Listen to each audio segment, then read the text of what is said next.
Tanya gini bro, kalau lu lagi live, kan gue sering lihat ya, gue beberapa kali mengamati cara mereka jualan tuh. Iya. Ngomongnya cepet banget ya. Iya, iya, Tapi memang katanya itu diharuskan ya, kayak gitu. Karena algoritmanya seperti itu. Bukan cuma asal keras ngomongnya, asal semangat. Karena yang dibutuhkan sebagai seorang live itu endurance. Pernah lihat Endurance. orang yang bisa teriak-teriak 1 jam? Tapi lu pernah lihat nggak? Dia 1 jam itu bisa tahan sampai 6-8 jam sehari. Kalau orang itu nggak jaga staminanya, dia melakukan itu dengan salah. Welcome to Talk Podcast. Let's Talk Now bersama gue Andri. Episode kali ini gue kedatangan teman gue yang pernah gue undang beberapa kali pas zaman pandemi. Gue pun kenal dia juga zaman pandemi ya bro ya. Yes. Jonathan Ko atau yang dikenal sebagai cerita Om Botak. Topinya Botakers.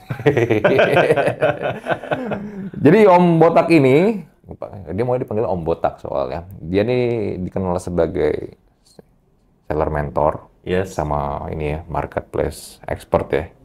Jadi dia tuh juga jualan di beberapa marketplace, tapi dia juga banyak bantu mentoring seller-seller yang pengen juga tokonya tuh sukses. Ya, buat di scale up di marketplace. Ya.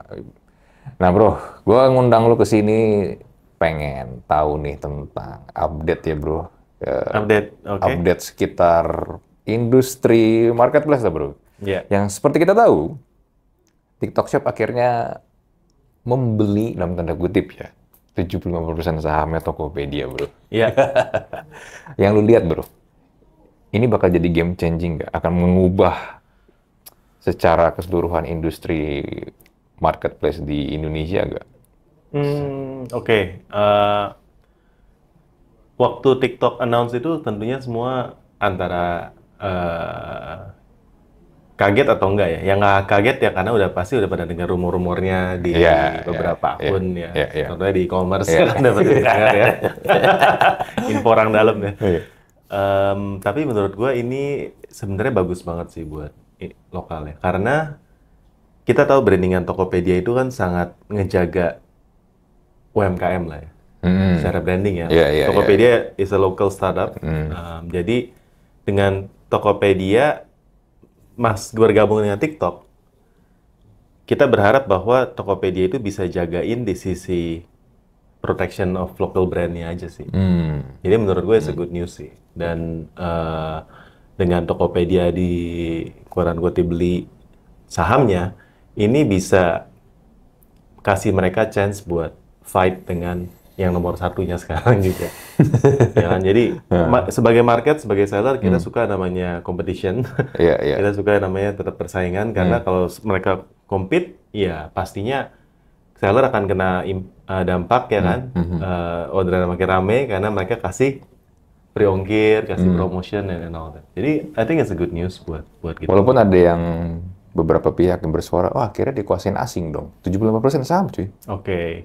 Secara kepemilikan tuh ya, lu mau giar gimana pun tetap aja. Kalau lagi RUPS kan, ya lu nggak bisa ngapa-ngapain, saham lu cuma 25. Sebenarnya sebelumnya Tokopedia pun dikuasain asing kan? Iya, betul. Tapi mungkin nggak secara tidak langsung kalau mau kita lihat di holdingnya atau gimana ya. Jadi menurut gue sih, kalau dari sisi itu sebenarnya sama aja. Sama aja? Iya. Nah tapi, kemungkinan kan ini bro, barang yang selama ini juga diributin kan waktu Project S lah, apapun itu yang sebelum TikTok Shop sempat ditutup ya. Ada rame Project S yang katanya predatory pricing, banyak banget barang impor yang harga itu dijual murah banget. Yang kemarin kan gue juga diajakin lu ya, ikut audiensi kan. Iya. Kementerian. Anjir, kaos cuma noceng 2.000, itu gimana coba? Nggak masuk di akal kan bro. Oke. Gue kan kemarin ke China ya, terus. Lu kemarin ke China ya? Iya. Di sana gue nanya ngobrol-ngobrol sama company yang do live streaming untuk jualan di TikTok Shop di US. Jadi TikTok Shop US sebenarnya baru buka. Oh, baru buka juga? Baru buka, kan katanya TikTok di-ban. Lalu. Di-ban katanya. Matter of fact, mereka sekarang udah boleh jualan. Nah, gue ngobrol sama mereka, jadi gue liatin dari seller-seller yang waktu itu jualan directly ke US, ngomong pakai bahasa Inggris mereka. Oh, jadi mereka ini tetap domisilinya di China? Live streamnya di China, tapi mereka jualan di US. Nah, waktu gue ngobrol sama beberapa seller di sana, mereka bilang, kalau TikTok itu, the only country that TikTok actually doesn't sell directly, cuma di Indonesia. Yang lain, di mana TikTok Shop ada, mereka punya direct selling dari China langsung ke negara itu. Jadi sebenarnya kalau gue lihat dari sisi policy sama government policy, pemerintah minimal udah doing a very good job in that gitu ya. Jadi dia prohibit TikTok itu jualan directly dari seller China ke sini. Jadi it's a plus, dan gue rasa nggak banyak orang yang tahu karena kan mereka juga nggak compare ke negara lain. Jadi it's a plus, karena kalau memang ada yang seller yang bisa sell directly, itu pasti akan hancurin banget sih. Iya kan, ibaratnya langsung beli dari negaranya langsung kan? Nggak direct aja udah kayak gini harganya, apalagi direct ya kan. Jadi menurut gue dari sana sebenarnya it's a plus sih. Dan sekarang dengan mereka kerja sama Topet juga, as a seller, gue juga hoping for the best sih buat keduanya, karena mereka actually complement each other sih. Dari TikToknya perlu satu perizinan kalau kita bilang ya. Kalau Tokopedia perlu TikTok punya live sama social media. Jadi kalau digabungin ya, hopefully ya nanti kita lihat it's a win-win lah buat semuanya. Ya, kita sama seller pengennya semua tempat rame, gitu aja sih. Gue pengen di Shopee rame, pengen di Topet rame, pengen di semua tempat rame, ya. Iya. Tapi sekarang berarti sistemnya masih tetap, kalau lu buka TikTok kan, TikTok Shop-nya udah nyala lagi tuh. Ya kan? Kalau lu belanja tapi nggak bisa di TikTok Shop ya, cuman bisa, tapi check out-nya di Tokopedia jadinya. It's seamless sih, jadi kayak nggak ada perubahan dari sisi buyer mah. Mereka tinggal check out, kan mereka nggak bisa lihat back-end-nya, tapi back-end-nya cuma tetap dilempar ke Tokopedia, nanti balik lagi ke TikTok. Tapi basically kayak dulu lah aja sih. Cuma mungkin ada logo ini Tokopedia, dan nanti kalau mereka udah lagi mau tarik duit juga, nanti yang transfer dari PT Tokopedia. Oh gitu? Iya. Oh, yang transfer dari PT Tokopedia? Iya. Oh, iya. Ya, agak ribet sih kalau gue lihat ya, tapi akhirnya memang mereka bikin kerjasamanya kayak begitu ya? Iya. Kalau dari sebagai seller Tokopedia sih, gue berharap barang gue yang rame di Tokopedia juga bisa rame di TikTok. Karena saat ini kan kayaknya seller Tokopedia sama seller TikTok kayak nggak nyambung gitu. Maksudnya orang yang rame di Topet, mau coba jualan di TikTok susah. Dan sebaliknya juga sama. Seller yang jago di TikTok, jualan di Topet juga bisa. Emang apa sih tantangannya, masalahnya kenapa bisa kayak gitu? Challenge-nya karena beda demografik dari pembelinya sih. TikTok as it is ya masih banyak pembeli itu yang very young, I think ya, yang memang belinya ya memang audiensnya TikTok lah ya. Iya, audiensnya TikTok yang nggak sekuat sama audiensnya Topet. Jadi barang-barang teknik, barang-barang yang mungkin high value item itu mungkin masih laku di Topet, barang-barang hobi dibandingin di TikTok. Ya, tapi ya mudah-mudahan dengan collaboration ini bisa saling lah ya, bisa rame di Topet juga rame di TikTok. Lalu dengan tren orang jualan live gitu bro, langsung kan buka video jualan kayak begitu. Itu kan yang gue lihat sebenarnya susah diterapkan di Tokopedia dan di Shopee ya. Ya walaupun mereka punya fitur itu kan, tapi itu nggak bisa serame di TikTok tuh bro. Well, TikTok rame karena apa sebenarnya waktu awal? Bakar duit kan. Kenapa orang mau nontonin live? Karena di live belanja lebih murah. Ya kan? Karena diskon-diskon yang mereka kasih. Dan Shopee pun menerapkan hal yang sama. Akhirnya kalau lo live sebagai seller ya, dari jam 12 sampai jam 2 dan dari jam 8 sampai malam, di sana akan ada voucher live khusus yang lo bisa klaim, di mana kalau lo beli langsung bukan pas lo nonton live dan ATC pas di keranjang kuning di live atau keranjang oranye di live, lo nggak bisa dapet diskonnya. Jadi diskon tuh bener hanya di live doang? Betul. Memang orang dipaksa untuk habitnya untuk belanja waktu live. Dan itu creating habit itu ya menurut gua momentumnya tuh sayang karena waktu sempat di-ban, tuh orang lupa. Begitu mau balik lagi sekarang perlu waktu kan. Jadi bisa dibilang TikTok sekarang belum serame titik yang kemarin. Oh gitu?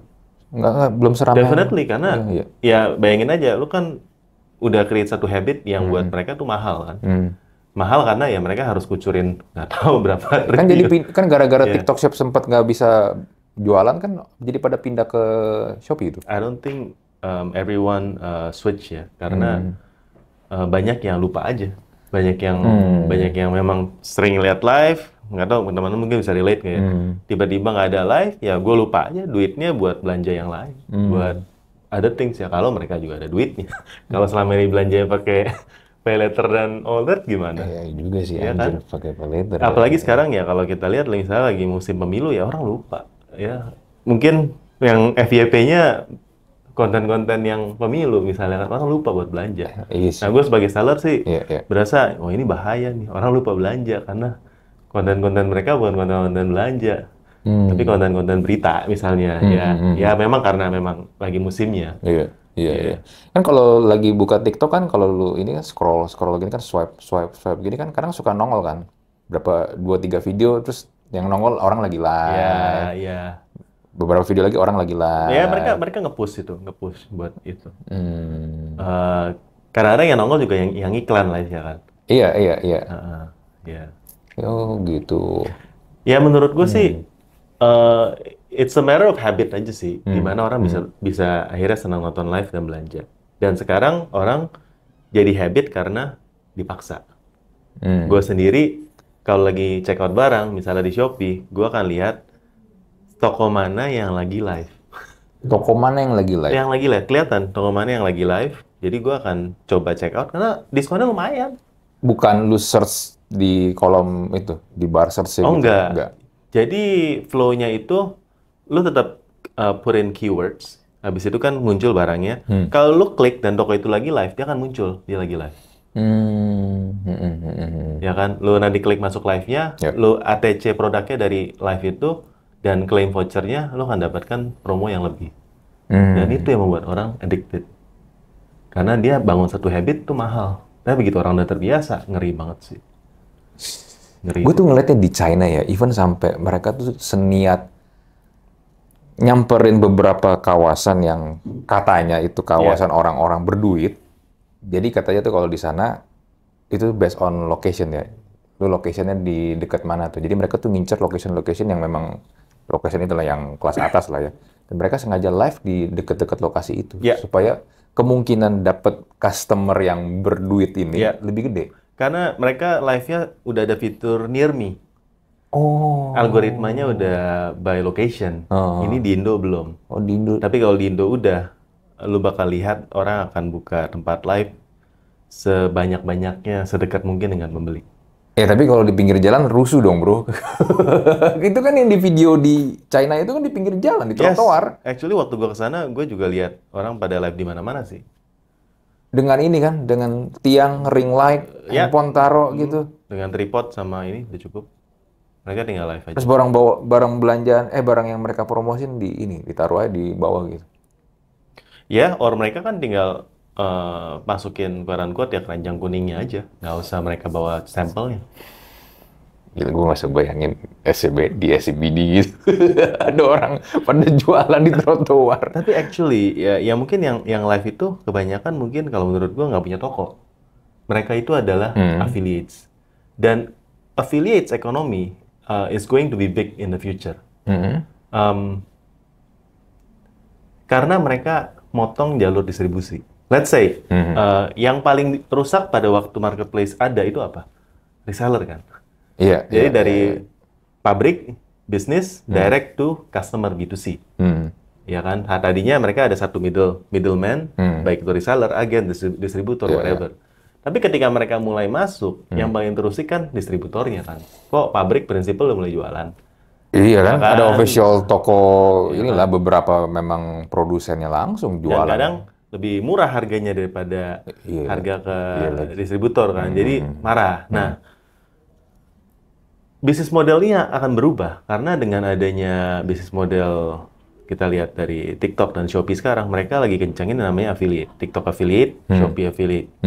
Kalau Shopee sebenarnya udah mulai lebih dulu, namanya racun Shopee. Kalau teman-teman lihat yang di Twitter bilang, ya ada kecelakaan ini, terus kliknya jualan-jualan. Itu nyebelin banget. Jadi pada nyepam kan? Nyepam, tapi mereka kalau ada yang klik, mau yang beli barangnya itu atau barangnya bukan, dulu mereka tetap dapat komisi. Oh gitu? Iya. Even nggak belanja? Even nggak belanja. Dan kalau Shopee itu enaknya, jadi beda sama Shopee sama TikTok ya. Shopee enaknya, lu klik link ini, dari seller yang nggak kasih komisi, Shopee tetap akan kasih komisi up to 10%. Oh, lumayan ya? Iya, tapi ada limitnya ya. Tapi walaupun sellernya nggak kasih komisi loh, Shopee akan kasih. TikTok saat ini sih nggak kasih, jadi memang harus seller yang kasih. Full dari seller. Jadi ada plus minusnya antara TikTok sama Shopee. Makanya buat seller-seller, sebenarnya kalau buat nge-share link aja lebih enakan di Shopee saat ini. Ya, tapi kan tuh rules-nya pasti berubah-ubah ya, tergantung. Nah, gue melihat affiliate society ini is getting big karena banyak orang yang bahkan menurut gue lebih enak jadi affiliate daripada seller, to be honest. Ya, lu nggak perlu nyetok. Lu nggak perlu nyetok, nggak perlu operasional, nggak perlu ribet soal pajak, nggak perlu ngurusin orang, nggak perlu ngurusin produksi, nggak perlu ngurusin branding dan lainnya. Lu tinggal nge-live, tinggal nge-spam orang, quote-unquote ya, bikin konten. Bahkan ini bisa dilakukan sama teman-teman yang buat side hustle, itu juga gampang banget. Kayak Topet, kalau lu nge-share link, orang beli nggak beli, orang ngeklik aja kita dapat duit. Oh gitu? Iya, mau jadi affiliate kan enak kan? Iya. At least lu punya audience. Misal sering-sering, gue baru beli topi ini nih, ini linknya. Orang tinggal klik dong, nggak beli, lu dapat duit kalau dari Topet. Ya, jadi macam-macam ya. Maksudnya setiap marketplace punya ini ya plus minus lah ya. Tergantung dari apa yang lo cocok buat lu. Cuma affiliate ini is getting big karena dari brand nantinya karena udah nggak ada distributor, mereka direct. Yang mereka perlu adalah sebanyak mungkin affiliate bantu mereka bikin konten, sebarin linknya mereka untuk bawa traffic masuk ke dalam toko supaya produk mereka laku. Ya kan? Dan it's a win-win. Gue mau naikin harga juga nggak ada yang protes. Karena affiliate harga makin tinggi ya makin bagus dong. Karena dapat pesanannya jadi lebih gede. Pesanan lebih tinggi ya. Iya. Kalau misalnya distributor kita naik harga marah, ya kan? Naik harga katanya, aduh jadi nggak laku dong produk gue ya. Intinya affiliate marketing is the future sih menurut gue. Berarti nanti distributor nasibnya bakal buy dong? Pasti, menurut gue pasti. Unless mereka ada value lain selain untuk itu. Kadang-kadang kalau distributor tradisional ya mereka kasih pembayaran tempo, ya kan? Mereka mendekatkan diri, mungkin cabang. Tapi kalau barang-barang yang customer goods lah sebenarnya, kalau bisa beli online, ya affiliate, way to go. Ya, lu nggak usah biara quote-unquote distributor lagi sebenarnya. Iya, gila. Gue ngeliat lu juga, lu ada mulai bikin ini juga, lu kasih ruangan supaya seller tuh bisa jualan gitu ya? Yes, actually gue coba ride on the movement lah ya, karena gue lihat ya tahun ini kalau di marketplace sendiri, misalnya di Shopee ya, ada tiga hal yang jadi jualan utama. Teman-teman tahu kalau misalnya marketplace atau apps itu ya, kasih tombol klik yang di tengah, itu kan fokusnya mereka di sana. Ya, di tengah bawah lah ya. Yang pokoknya itu yang pengen mereka boost lah, pengen mereka push. Betul. Shopee saat ini, tengahnya itu adalah Shopee Video dan Shopee Live. Jadi dua itu akan di-boost sama mereka. Shopee Video apa? Yaitu affiliate. Satu affiliate bahkan sekarang sehari bisa post 30 to 50 content a day. Oh iya? Ya. Shopee Live ya, sama ya kayak TikTok Live, teman-teman udah lihat ya. Tapi bedanya kalau di Shopee Live nontonnya lebih sedikit daripada TikTok, tapi jauh lebih rame karena orang yang di Shopee memang udah pengen niatnya belanja. Emang buka aplikasi Shopee emang pengen mau belanja.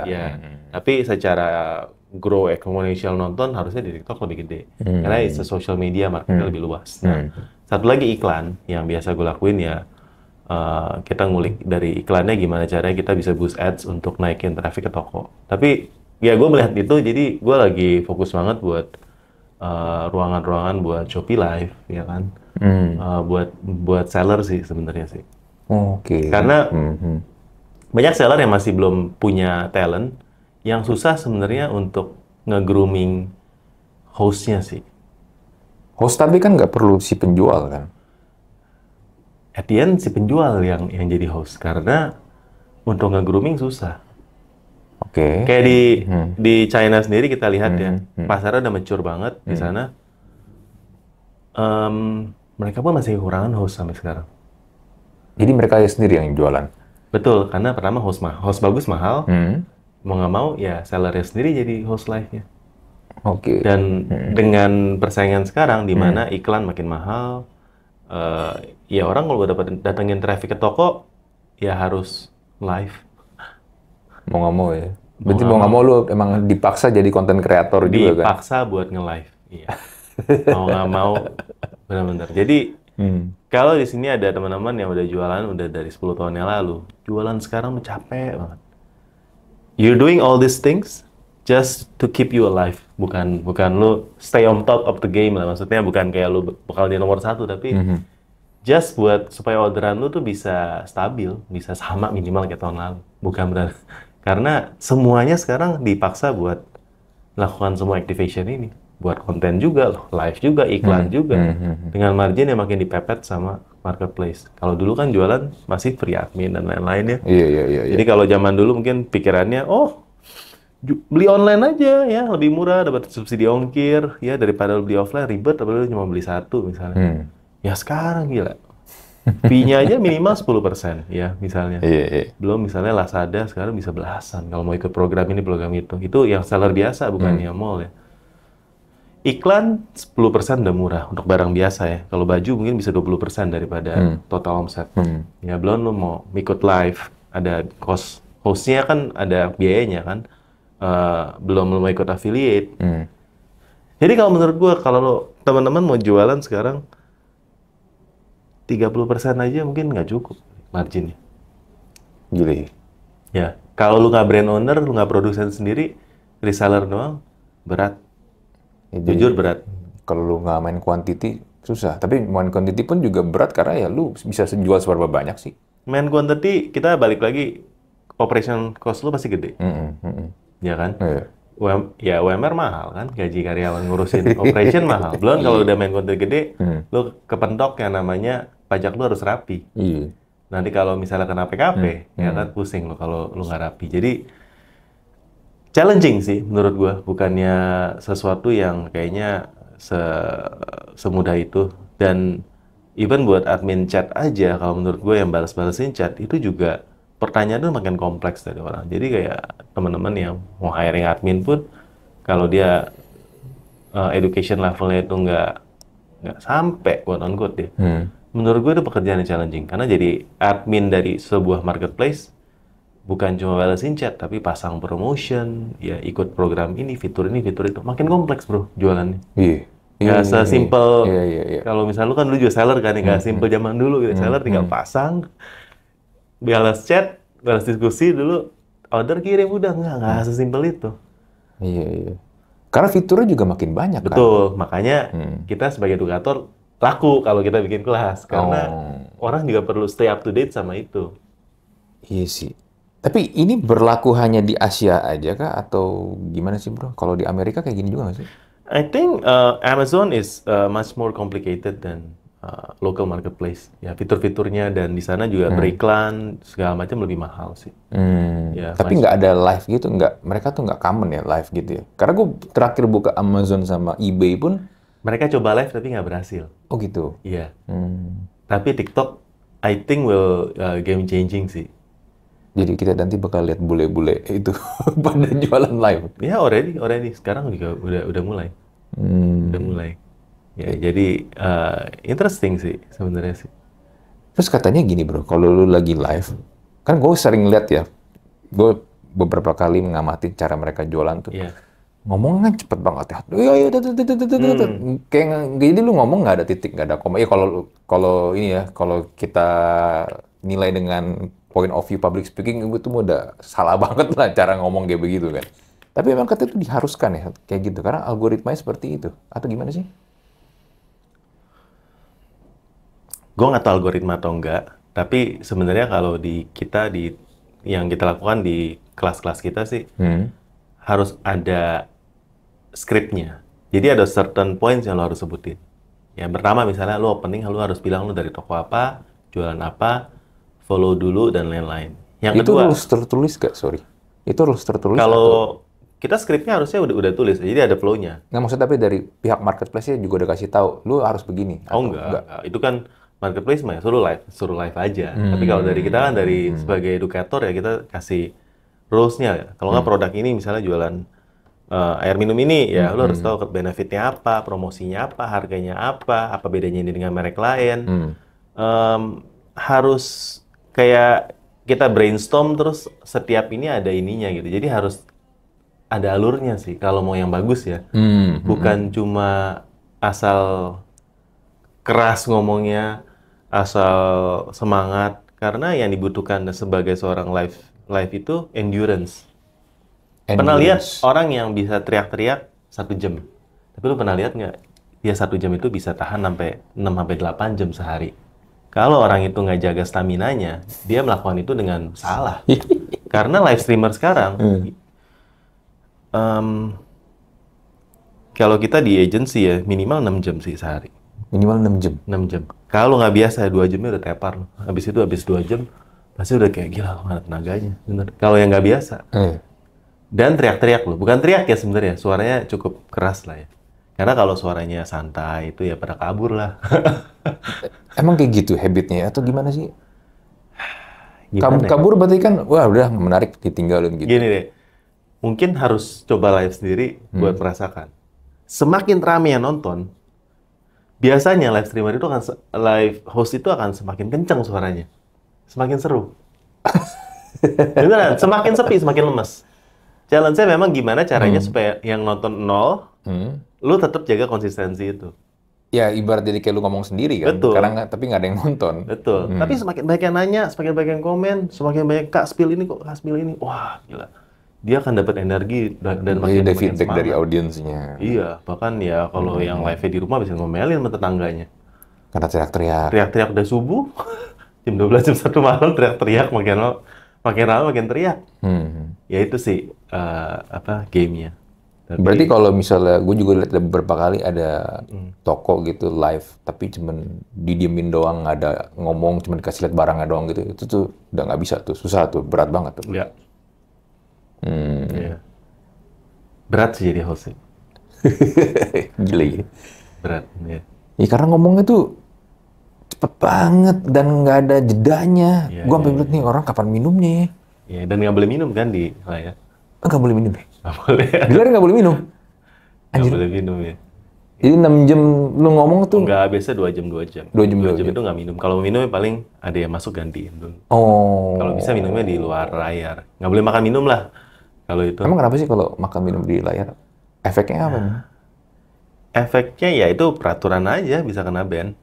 Kena ban? Iya. Karena lu makan atau minum? Dihentiin ini ya pos. Tapi beda marketplace, beda ini ya. Kalau lu jualan makanan juga kayaknya sih masih nggak apa-apa ya. Jadi kalau jual makanan kan emang lu harus nge-snack gitu kan. Nah itu challenge-nya beda lagi kalau jualan makanan. Hostnya setiap berapa bulan harus ganti. Karena? Karena gendut setelah berapa bulan live. Gue pikir gara-gara kenapa? Gara-gara kan setiap live kan sambil nyobain makanan kan. Setelah berapa bulan harus ganti. Karena ada teman gue seller ini. Kenapa? Udah jelek kok katanya. Gemil terus dia.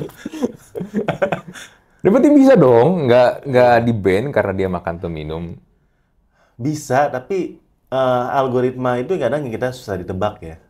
Algoritma buat FYP-nya, algoritma siapa bisa rame, algoritma lu kena ban kenapa, itu yang susah ditebak. Amannya sih enggak. Amannya lu tuh harus mukanya kelihatan terus ya, bahkan waktu lu ngambil barang, ganti-ganti baju juga mukanya lu harus kelihatan terus, nggak boleh kelihatan lu away dari kamera. Oh gitu? Lu harus kelihatan kayak bukan rekaman. Karena yang live pakai rekaman tuh banyak banget kan sekarang. Harus kelihatan kayak lu bukan recording ya, harus kelihatan. Nggak boleh ada anak kecil lewat di sana gitu. Anak kecil lewat kalau di TikTok juga langsung kena tutup violation. Banyak banget lah, dan itu keep changing kan. Makanya gue bilang untuk stay on top of this industry ya, it's challenging sih. Maksudnya lu harus benar-benar. Pantesan lu ini ya, lu capek juga ngikutin trennya ya. Oh makanya gue ngajak banyak partner karena gue sendiri nggak akan sanggup. Apalagi dengan cara lu ngomong begini, kalau buat live susah bro. Kayak gue juga nggak bisa bro, dengan cara gue ngomong gini, dengan suruh jadi host live tuh. Iya. Dan orang bilang nanti bosen dong, karena lu kan misalnya bingung ya 2 jam mau ngomong apa. Tapi kalau lu ikutin skrip, misalnya lu ada 50 barang ya. Sebenarnya 2 jam itu cepet banget. Lu bahas satu produk 5 menit ya, 5 menit lu udah 50 produk. Udah lewat 2 jam. Belum kalau ada yang komen, Kak, spill lagi dong yang nomor 2, lu balik lagi. Terus lu ngulang introduction lu lagi. Gue bilang, bosan dong nanti lu ngomong introduction-nya, promonya. Ya enggak, kan orang nonton average-nya berapa duration-nya, coba tebak. Kalau di Shopee misalnya. Nggak tahu, berapa duration-nya? 1 menit. 1 menit? Iya. Anjir, berarti lu harus nge-grab satu attention dia dan langsung harus rata-rata tek, tek, tek, supaya dia langsung ke funnel paling bawah. Makanya orang ngomongnya cepat supaya ini. Iya, karena memang orang di sana spill nomor ini mau lihat barangnya. Oh ya udah ready warna ini kak. Oke, spill langsung CO ya, CO udah beres. Ya, 1 menit rata-rata. Ya. Karena memang lu jualan kan, lu bukan live buat entertain orang kan. Iya, emang buat jualan. Iya. Pernah lihat nggak sih yang di FYP itu ada streamer dari China yang dia kayak cuma 2-3 detik doang.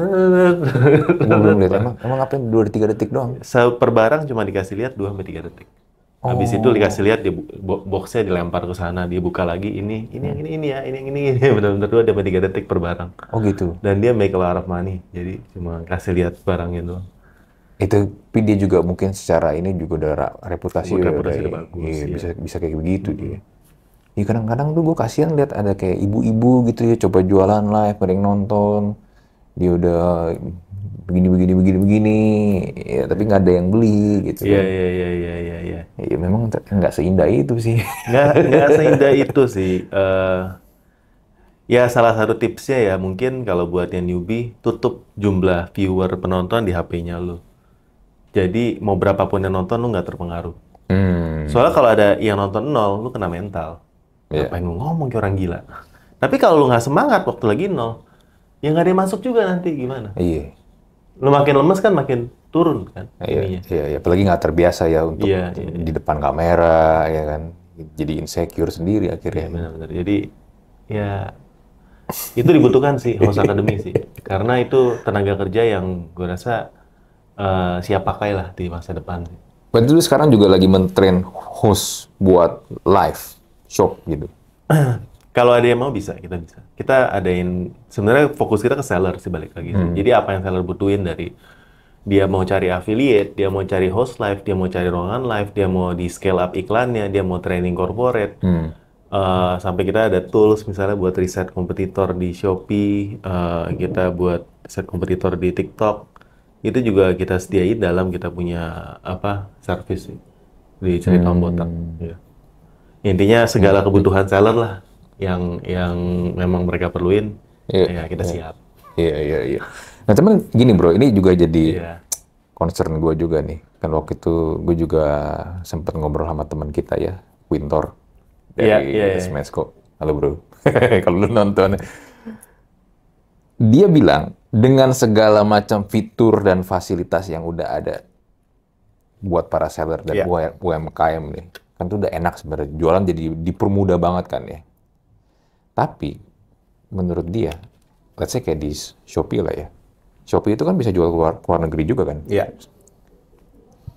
Jumlah seller Shopee di Thailand sama di Indonesia masih lebih banyak di Thailand.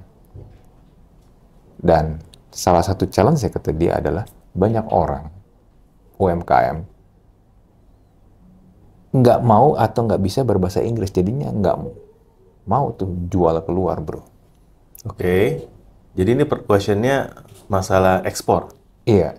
Nah, Shopee ekspor atau gimana? Jual keluar negeri. Oke. Emang UMKM kita dengan fakta tadi tuh yang mereka tuh tidak bisa atau tidak mau berbahasa Inggris.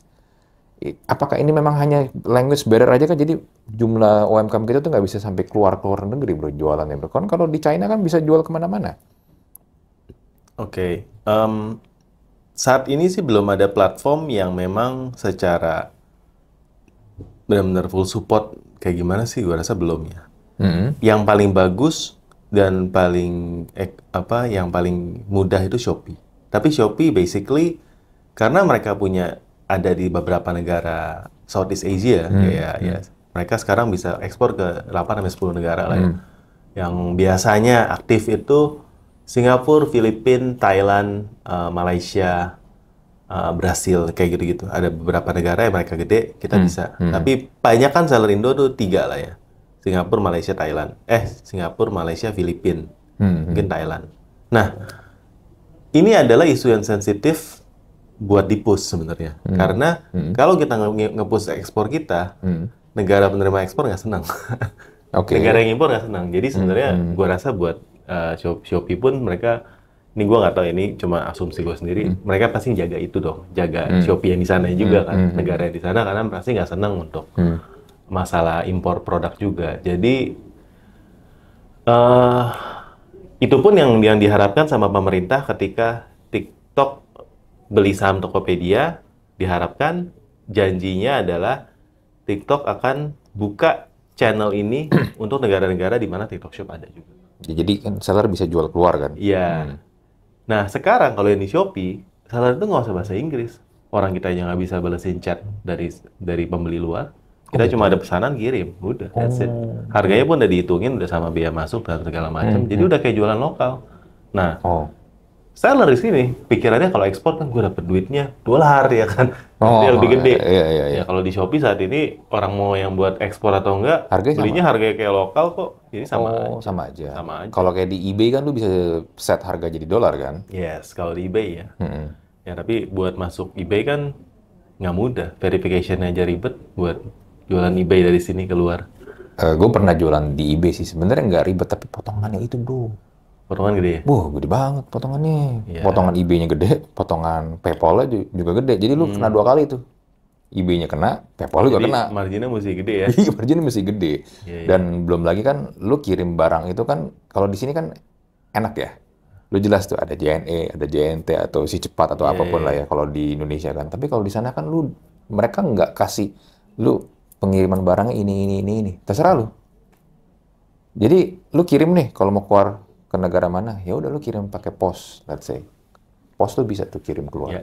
Lu mau express atau yang DMS atau register mail yang lebih lama tuh bisa sampai sebulan baru nyampe. Ya udah. Cuman kan akhirnya karena kerjasama dengan kantor pos negara-negara lain, trackingnya itu kadang-kadang susah bro. Lu bisa nge-track, tapi apakah itu update atau ada problem di mana, lu nggak pernah tahu. Itu yang gue sering berapa kali hadapin tuh, kayak gitu. Tapi ya at the end, kalau gue ngelihat, misalnya let's say tadi lu bilang susah, ya kalau tantangannya adalah bahasa, buat jualan di eBay, emang susah sih bro, karena mereka pasti mostly akan bertanya dalam bahasa Inggris. Tapi zaman sekarang harusnya gampang nggak sih, tinggal lu pakai Google Translate? Iya, gue tahu memang gampang. Tapi lah. Ternyata banyak orang yang merasa tetap masih inferior bro terhadap bahasa Inggris. Yang menurut gue sayang sebenarnya. Sebenarnya kalau mau dijual keluar bisa banget. Banyak barang bisa kita jual keluar. Bisa. Tapi kalau menurut gue ya, kita berdayakan pasar lokalnya sebenarnya udah gede banget. Kenapa? Kadang-kadang ya pikirannya kenapa harus kita jual keluar? Kecuali memang barang-barang yang memang dicari lah sama orang luar ya. Tapi kalau barang-barang biasa, ya buktinya orang-orang dari luar aja lihat ke Indonesia tuh masih nafsu banget karena pasar di sini masih gede gitu kan, masih gede, masih growing. Marginnya berjualan tuh kalau kita bilang, aduh kita jualan margin tipis banget, orang luar masuk ke sini lihat gila ini masih enak banget.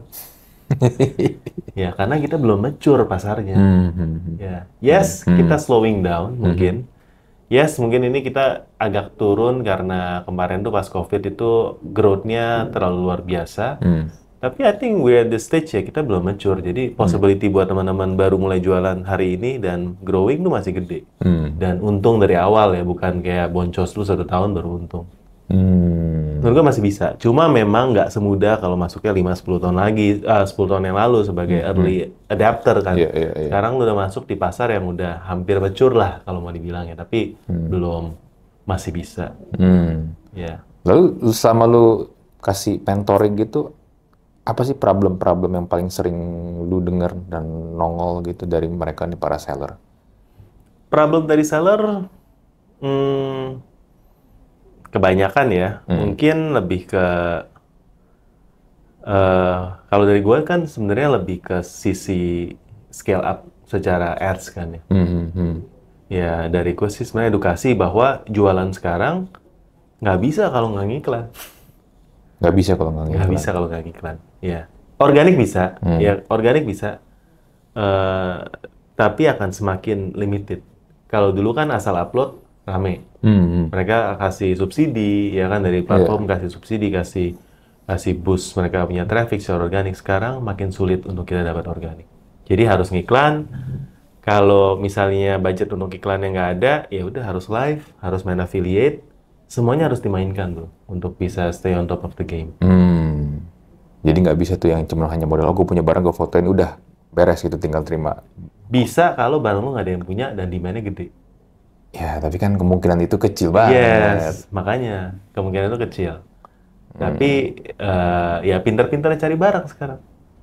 Pinter-pinternya cari barang yang unik, yang memang orang lain susah untuk duplicate, dan demand-nya ada, cukup lah buat hidup, sama marginnya masih cukup. Pokoknya marginnya harus cukup. Kalau nggak, ngapain jualan online, ya. Ya iya, dijual nggak di online pun juga margin juga itu bro, krusial kan. Ya, tapi kadang-kadang kan orang masih belum bisa, banyak seller yang belum bisa ngitung margin. Masa sih? Nggak bisa? Iya, banyak yang benar-benar edukasi finansialnya itu gue rasa masih sangat rendah.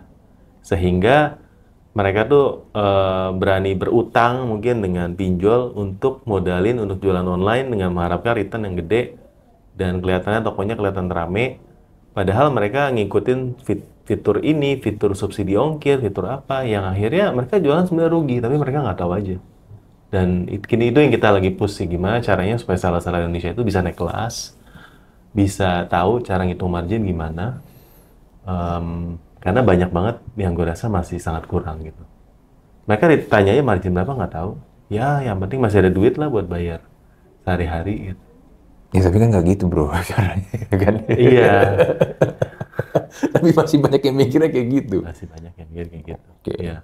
Apalagi kalau kita ngomongin pajak ya, itu margin aja nggak bisa, pasti nggak ada pembukuan dan lain-lain. Berarti itu salah satu faktor krusial kenapa banyak UMKM itu susah naik kelas. Pasti masalah edukasi. Kalau tadi dibilang masalah bahasa Inggris, jauh-jauh kan ke ini kan, ke edukasi juga sebenarnya. Iya, iya. Karena gue juga suka lihat ya, banyak tuh yang ngitung margin itu hanya karena gue beli barangnya harga segini, gue jual harga segini, ini profit gue. Iya. Padahal kan ada biaya lain-lain tuh. Ada. Nah, paling gampang gini deh. Lu jualan di Shopee, di Topet, di TikTok, fee-nya berapa marketplace? Banyak yang nggak bisa bilang. Kan beda-beda tiap barang tergantung kategorinya kan. Ya, tapi kan barang mereka harusnya satu kategori biasanya. Kategori yang paling mahal aja deh, berapa? Yang paling umum kayak fashion, nah ini kategori. Kalau jualan di Shopee sekarang, kalau mereka ikut program gratis ongkir ekstra, yang biasanya paling umum ya, itu di 10,5 sekarang. Gede ya? 10,5 ya. Di Topet belum naik lagi, sekarang sekitar 8,8-an. Ya 8,5 biar gampang. Di TikTok lebih murah, di bawah 5 ya sekarang. Di Lazada mungkin bisa belasan. Jadi itu margin. Ya, itu margin. Jangan salah satu faktor margin kan sebenarnya. Tadi kan dulu ada aid segala macam kan. Belum bungkus. Itu kan kita juga beli tuh. Bungkusannya. Packing kan. Packing kan kita juga. Bubble dan segala macam. Itu kan bayar. Pakai duit itu. Pakai duit. Iya. Jangan sampai nggak untung. Ya, benar. Harus dihitung. Iya. Karena masih banyak yang mindsetnya yang penting jual murah, main quantity. Tapi ternyata buat nutupin operasionalnya nggak bisa. Iya, berarti kalau kita lihat toko itu ramai, jangan senang dulu tuh, belum tentu tuh toko belum tentu untung. Iya. Waduh, gile. Itu margin ya. Ada lagi nggak bro, yang sering banget lu lihat ini problem banget nih dari para seller itu? Yang problem biasanya kalau gue lihat ya masalah ini sih, stok ya, menurut gue stok. Gini ya, lu jualan, apalagi buat seller lama ya, nggak pernah lihat stok matinya berapa, atau stok yang nggak pernah balik ke mereka, karena COD gagal, COD hilang, ya kan. Susah banget kan nge-tracknya kalau barang itu udah keluar, pengirimannya gagal, terus nggak balik lagi, sulit, dan masih banyak banget seller yang nggak nge-track itu, dan jaga, karena memang susah sih untuk follow up ke ekspedisinya. Dan gue nggak nunjuk ke ekspedisi, tapi semua ekspedisi punya masalah masing-masing lah dalam hal kayak gini. Terutama yang punya aktifin COD. Karena di lapangan pasti semerawut banget itu. Iya sih. Ya kan? Ya istilahnya lu udah mau kirim barang, gagal, balik ke gudang, dari gudangnya kota lain, gimana cara balik ke tempat lu lagi kan? Kan ribet kan istilahnya kan. Iya. Stok mati juga masalah, karena kalau stok mati nggak dihitung, ya untung lu di stok mati sebenarnya. Iya. Ya, dia jadi seller susah, makanya perlu sering-sering update ilmu buat tambah fitur ya. Itu platform botak. Kalau nonton konten-kontennya di YouTube Cerita Om Botak, di sana kita banyak. Halus banget bridgingnya cuy. Iya. Jualan susah biar saya saja. Iya. Berarti sekarang lu ada planning apa lagi bro? Kan tadi kelas, ya of course lah ya buat mentoring mereka. Lalu juga lu mulai mencoba ini ya, yang live itu tuh lu kasih tempat. Ada apa lagi yang mau lu kerjain?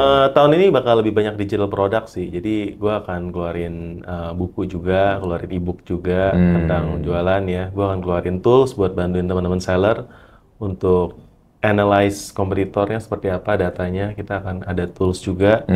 Terus kita akan ada satu platform di mana kita akan teman-teman yang mau belajar video-video tentang learning dari berbagai marketplace juga kita akan taruh sih. Jadi lebih banyak ke cara digital sih. Ya, buat tentunya fokusnya tetap sama sih buat bantu seller-seller sih. Lu jadi kayak akademi akhirnya. Mudah-mudahan. Ya, tapi sangat-sangat niche ya, sangat untuk khusus seller gitu. Ya, kalau lu bilang niche, tapi banyak seller yang membutuhkan kalau gue bilang. Amin, ya. Iya kan? Pasti orang jualan pengen tokonya laku, bro. Iya. Sebenarnya sekarang juga udah mulai ini sih, karena kan di YouTube gue ada membership kan. Oh, iya. Juga setiap bulan ya lumayan yang memang subscribe buat nonton konten-konten di membership. Ya, itu organik sih, maksudnya ya. Tinggal yang suka nonton konten, terus mau dapetin ini tinggal subscribe, join member. Itu juga keren sih fiturnya. Cuman gue pengen lebih dari itu, karena kalau dari YouTube, kita nggak dapat database-nya sih. Sekali lagi sama kayak jualan di marketplace, kita nggak dapat database. Gue pengen yang kita bisa host sendiri sih, dari server dan lain-lain. Iya. Gila ya bro. Lu tuh, yang gue lihat ya, cepet adaptasinya bro. Lu tahu nih, ini kayaknya gue susah nih udah ngikutin. Udah lah, gue coba shift lah ke yang lain, tapi at least gue tetap bisa dapat income dari, tapi industrinya masih tetap sama. Industri masih sama. Karena kalau jualan kan sebenarnya yang disarankan ya, bukan kita lihat, oh ini barang bagus nih, gue pengen jualan barang ini, enggak. Tapi gue punya kolam apa yang mereka butuhin, gue akan jualan barang yang mereka butuhin. Itu kan jauh lebih gampang. Iya, itu gue fokusnya di sana. Iya, itu yang sering gue dengar juga tuh, banyak orang suka begitu kan, kalau pengen mulai jualan tuh, mulai bisnis. Iya, bilang fashion bagus atau apa bagus. Iya, liatin orang rame. Barang apa nih yang lagi bagus nih, yang lagi ini. Iya. Gue bilang bisnis yang bagus bukan masalah barang yang bagus atau enggak. Ya tapi barangnya itu dibutuhkan. Ya mungkin toko lain bisa jualan barang itu, dia udah bangun dari dulu. Tapi ya lu belum tentu. Belum tentu. Orang lain jual bagus, kadang kalau kita bilang ya pengalamannya nggak sama, hokinya nggak sama. Lu masuk di momen yang salah juga salah gitu. Iya. Barangnya. Ibarat gini deh, kalau contoh kayak di ITC ya. ITC Mangga 2 tuh ada satu lantai blok khusus memang untuk kacamata ya. Iya. Jadi banyak toko optik gitu tuh. Oke. Tapi cuma ada satu optik doang yang ngerame. Bingung kan? Ya tapi mungkin karena dia pengalaman dan servis dan nama segala macam yang dia udah bangun bertahun-tahun. Iya. Yang membuat toko dia terus yang rame. Toko lain ada nggak? Ya ada aja yang beli tapi nggak serame dia. Lu bayangin aja bro, beli kacamata udah kayak mau beli baju. Padahal kacamata marginnya gede. Iya, kacamata bro. Kalau bikin kacamata marginnya gede. Iya, tapi itu kacamata. Iya. Orang ngantri itu udah kayak mau beli baju. Gue bilang, kenapa toko ini doang yang rame gitu loh. Yang lain toko kacamata ya so-so aja. Iya. Ya, jadi teman-teman, ini tips buat jualan ya. Kalau mau jualan, coba lihat kita ada di komunitas apa yang mereka perluin, dan kalau lu memang udah dalam komunitas lu dan udah punya ya temen lah ya, udah dipercaya ya, akan jauh lebih mudah jualan. Misalnya komunitas sepeda ya, gue mau impor barang ini nih, siapa yang mau bareng? Kayak gitu ya kan gampang jualannya, karena lu udah paham barangnya, lu udah tahu, lu juga suka. Dan lo kok bisa secara story akan lebih relatable sama orang. Jadi ya belakangan sih gue akan lebih fokus ke sana sih. Lihat gue kuatnya di mana, gue akan fokus banget di sana. Ya akhirnya pinter-pinternya kita baca peluang lagi kan. Pinter-pinternya coba hal baru coba dan hal baru. beradaptasi, lu bilang ini penting lah. Ya karena dari pas COVID, waktu COVID, sampai setelah COVID, sampai sekarang ya perubahannya tuh cepet banget berasanya sih. Iya. Kayak tahun 2023, gue nggak tahu kalau lu ya, gue berasanya pas akhir tahun kemarin, bahkan sampai awal tahun gue merasa gila ya 2023 kemana aja cepet banget ya. Karena itu benar-benar tahun yang full setelah COVID, yang dari awal sampai akhir itu kita kayak normal lagi. Iya, benar. Activity keluarnya, meeting sama orang, ekspektasi orang untuk buat ajak ketemu dan ke acara-acaranya tuh kayaknya full banget. Jadi kita sampai akhir tahun kayak ngos-ngosan gitu, berasa wah gila cepet banget ya tahun ini ya.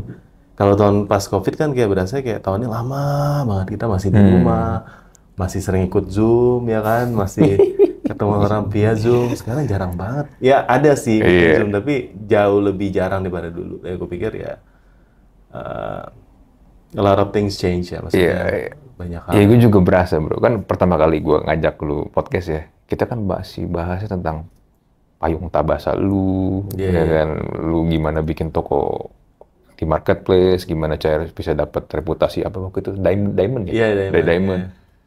Terus berapa kali ngomong lagi tentang COD, ada sistem COD. Terus sekarang kita ngomong tentang ini. Kenapa banyak yang live, shiftingnya kok berubah jauh. Terus tadi juga lu ngomong affiliate. Itu dalam waktu berapa tahun bro? 2020 ya? Kita 2020. 2021 deh. Iya 2020, 2021, sekarang 2000. Udah hampir 3-4 tahun. 3 tahun, tapi iya. Secara itu cepet banget berubah ya, tak. Ih, udah kayak gini, gile. Iya. Tapi gue rasa kalau yang mau jualan online harusnya sama sih. Banyak banget hal yang harus dipelajarin sekarang. Tapi exciting, ya maksudnya capek tapi ya harus kayak gini. Tapi lu pernah ada ngerasa gini gak sih bro? Lu baru ini nih. Oke, gue udah pelajarin ini ya, gue udah settle nih sama ini nih. Iya. Terus besok ada lagi yang baru, anjing nih apa lagi? Kayak gue baru ini. Nggak bisa habis. Nggak apa-apa. Karena sekali lagi kalau gue position tempat gue sebagai educator ya, kalau perubahannya begitu cepat, itu berarti mereka perlu kita sebagai media ya kan, kita kan nilainya kalau di Street Tom Botak sebagai media kita masih diperlukan. Untuk orang ngambil kelas, orang apa? Karena makin banyak perubahan berarti orang akan merasa kerepotan buat keep up lah ya. Mereka perlu agency, mereka perlu tools buat mereka bantu mereka jualan. Jadi akan ada banyak peluang ya kalau dari sisi gue ya. Iya sih. Ya. Tapi bukan berarti jualannya juga jelek, karena gue sendiri sampai sekarang juga masih jualan online. Iya. Masih. Iya. Gila ya. Cepet banget tuh berubahnya loh. Dari awal kita orang Indonesia kan sebenarnya mulai mencoba jualan online dan beli online itu kan zaman Kaskus FJB ya. Dan sekarang berubahnya udah kayak begini. 2009 Kaskus tuh FJB kan lagi rame-rame gitu. Sekarang 2024, 12 tahun. Perubahannya cepet banget ya. Oh 2009 baru rame ya FJB? Sebelumnya udah rame, tapi 2009 tuh kalau menurut gue itu peak-peaknya banget tuh, orang tuh kirim-kiriman. Dan tahun itu kan JNE jadi namanya naik banget gara-gara orang mulai pada kirim-kirim barang kan. Iya. Tapi setelah itu ya akhirnya pelan-pelan mulai turun karena udah ada yang Tokopedia dan yang lain-lain, dan Kaskus tidak bisa adaptasi dengan sistem. Iya, padahal dulu enak banget. Gitu lah bro. Tapi keren sih apa yang lu kerjain sih, keren bro. Gue kan juga follow itu ya akun lu ya. Ada aja yang, wah gila nih ngerjain apa lagi nih orang nih, kok bikin ruangan-ruangan buat live nih. Iya. Itu kayak tempat kos kita sulap jadi ruangan live sih. Karena kalau mesti kita sewa ruko terus kita bangun ruangannya kan belum ready, ruangannya kan harus kita sekat-sekat. Kalau ruangan kos emang udah ada. Ya udah ada kamarnya. Udah ada kamarnya, tinggal kita manfaatin. Lu kepikiran aja lagi pakai kamar kos, ruangan kos. Tapi lumayan sih, yang itu udah penuh. Oh udah penuh? Udah penuh. Kita buka lagi nanti. Oh oke. Lu berarti nyari ruangan kos lagi nih? Iya, tapi menurut gua sih challenge-nya bukan cari ruangannya sih. Ruangan banyak. Cari brand yang memang percaya untuk kerjasama. Ya. Karena kalau lu mau live, lu harus live-nya tuh komitmen lah. Karena banyak orang live-nya kayak cuma coba-coba, kayak ya udah 1 bulan aja, ya udah 1 jam aja sehari, yang nggak dapat apa-apa. Kita 4 jam aja sehari belum tentu dapat apa-apa. Iya, Kita ngomongin train host yang benar, terus educate mereka untuk bisa nyampe produk kita, produk knowledge-nya benar, plus live-nya juga harus cukup lama. Minimal ya kalau bisa malah kalau 6-8 jam sehari. Baru jadi atau nggak jadinya baru bisa kita tentukan setelah kita tes berapa bulan gitu. Iya, perlu waktu lah. Iya bener, nggak bisa cuma ngetes, cuma ngicip kayak gitu doang. Orang pengennya instant result kan. Ya, yang penting gue udah live nih, yang penting gue udah ngiklan, misalnya yang penting gue udah ini, kenapa nggak ada hasilnya? Ya nggak bisa, sama orang pengen bikin podcast, baru 2 episode, wah kok nggak ada yang nonton ya? Ya lu siapa cuy? Anda siapa? Anda siapa? Lu selebriti belum tentu yang nonton banyak, apalagi lu, cuman mas-mas biasa pada umumnya. Ya kadang tuh suka nggak tahu diri gitu tuh. Ya ini lihat adalah the man behind Talk yang udah lebih dari berapa ratus episode sekarang? Gua nggak ngitungin. Serius nggak gitu? Nggak ngitungin. Tapi kalau lihat secara, sebenarnya di YouTube kan lebih banyak ya, ada beberapa video. Tapi kalau ngitungin dari Spotify, 281 kalau sama lu. Wow, 281 itu udah ribuan jam lah ya. Makanya orang bilang, ya dia bisa jadi expert dalam bidangnya kalau udah 1000 jam ya. Kalau berapa sih orang bilang? Ada yang ngomong 1000 jam, ada yang bisa 4000 jam, ada yang 4000 jam. Terus ada juga yang bilang apa yang lu kerjakan bisa jadi habit kalau lu lakukan 21 hari berturut-turut.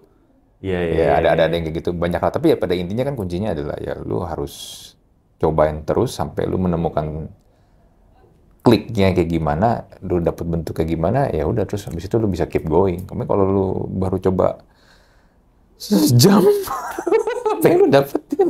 Sejam doang.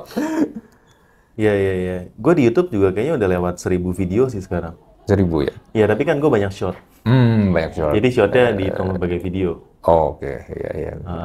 Shortnya dari potongan dari... Yang video-video panjang. Iya, panjang gue jadi short. Intinya gue setiap hari upload. Gue juga akhirnya bermainnya juga gitu sih. Jadi biar supaya tiap hari ada aja post gitu. Algoritma short itu lagi di-push lah. Jadi ya kita mau nggak mau harus ini. Suka atau nggak suka gitu. Iya. Ya, bikin short sebenarnya juga nggak susah lah. Tinggal ambil potongan doang. Kecuali emang niat ya bikin short doang sendiri. Nah, itu agak PR sih emang. Betul. Iya, tapi harusnya kan kayak gitu ya. Iya, harusnya kayak gitu. Tapi gue kayak nggak punya waktu untuk bikin short satu sendiri doang. Nah, itu gue melihat perbedaannya, gue nggak tahu ya, antara generasi yang lebih muda sama generasi kita yang lebih mature lah. Kalau anak muda ya datang ke satu tempat, kayak hidup mereka konten, bener-bener kayak datang, oh yaudah, set, jadi nih gitu, langsung edit langsung jadi, udah gila ya. Gue kayaknya nggak bisa gitu, maksudnya kayak dikit-dikit ketemu orang pun konten kan, hey gue ketemu ini, kayak gini, jadi konten satu, wah gila. Gue kayak mesti nyiapin tenaga, energinya buat bikin satu konten aja kayak cukup exhausting buat gue, draining gitu. Makanya gue biasa bikinnya batch gitu. Kalau nggak, gue berasa kayak, aduh gila, hidup gue bikin konten tuh nggak usah kayak yang lain. Tapi anak-anak muda itu, maksud gue salut sih ya. Memang mereka generasi TikTok ya. Udah terbiasa banget sama short video. Iya. Itu yang gue salut sih. Makanya ya kita pun mungkin harus belajar buat stay on top of the game gitu. Iya. Ya kalau gue sih, gue akhirnya ngakalin gitu, gue ambil potongan dari podcast, gue jadiin ya less than 1 minute lah pokoknya ya. Ya udah terus di post. Jadi mirroring aja. Tapi kalau gue tetap core-nya ya di long format. Ya long formatnya. Gitu. Ya mungkin kalau buat mereka para TikTokers itu kan memang karena core-nya ya itu tadi ya short video itu yang mereka jalan itu gue pikir yang masalah juga. It's okay buat mereka. Karena bikin video pendek juga susah loh bro. Susah. Malah gue bilang jauh lebih susah. Karena dalam waktu 1 menit lu harus meng-compile semuanya. Dan ngomongnya harus cepet deh. Iya, nantek. Iya. Ngomong harus cepet. Karena durasi kan. Iya, dan mereka juga pas edit dijadiin 1,5, 2 sampai speed. Atau kadang-kadang speednya ditambahin kan biar cepet ngomongnya. Kalau nggak orang bosen nih. Ya udah akhirnya dibikin sedemikian rupa sekompak mungkin. Ya udah jadilah seperti itu. Di TikTok atau di Instagram Reels kan juga. Ya, tapi memang sekarang kayak gitu mau gimana? Tapi yang penting nggak perlu joget-joget kan? Nggak perlu joget-joget kan yang penting kan? Ya, Nggak apa-apa sih kalau menurut gue. Kan banyak juga konten-konten edukasi di TikTok sekarang. Banyak, iya. Ya kan banyak itu. Walaupun akhirnya juga TikTok bisa bikin video sampai 10 menitan kan, bisa kan sekarang? Bisa, sekarang kayak postingan malah lagi viral sekarang. Yang berupa gambar. Berupa gambar. Gambar dikasih lagu juga lagi bagus. Jadi kayak karusel gitu. Iya. Lucu tuh itu, bisa kayak gitu ya. Ya, capek kan? Harus benar-benar harus stay on top of the game. Kayak Instagram aja sekarang udah ada yang fitur broadcast-nya, ada yang subscription. Ya, gue berasa gila ya, semuanya harus kalau mau dikerjain sih capek sih. Cuman ya udah, kita jalanin aja. Kayak WhatsApp, ada WhatsApp channel sekarang. Iya, ada WhatsApp channel. WhatsApp channel, ada community. Iya, ada community juga. Iya kan? How do you even manage all those social media? Terus sebagai content creator kayaknya memang nggak bisa ngerjain sendiri sih. Iya, jadi challenge-nya banyak sih kalau menurut gue. Iya, memang akhirnya kalau lu mau serius, akhirnya harus punya tim yang proper. Iya, dan tahun ini sih gue lagi kembangin ini sih. Gue pengen aktifin Telegramnya lagi, kan Telegram gue ada ribuan member ya. Gue pengen aktifin WhatsApp channel, gue pengen aktifin, gue punya community juga. Community gue ada kayak satu community ada 40 grup, gue ada community lain berapa. Karena gue kan kelasnya hampir tiap bulan gue ada 1-2 kelas. Iya. Jadi nambah 1-2 grup setiap minggu.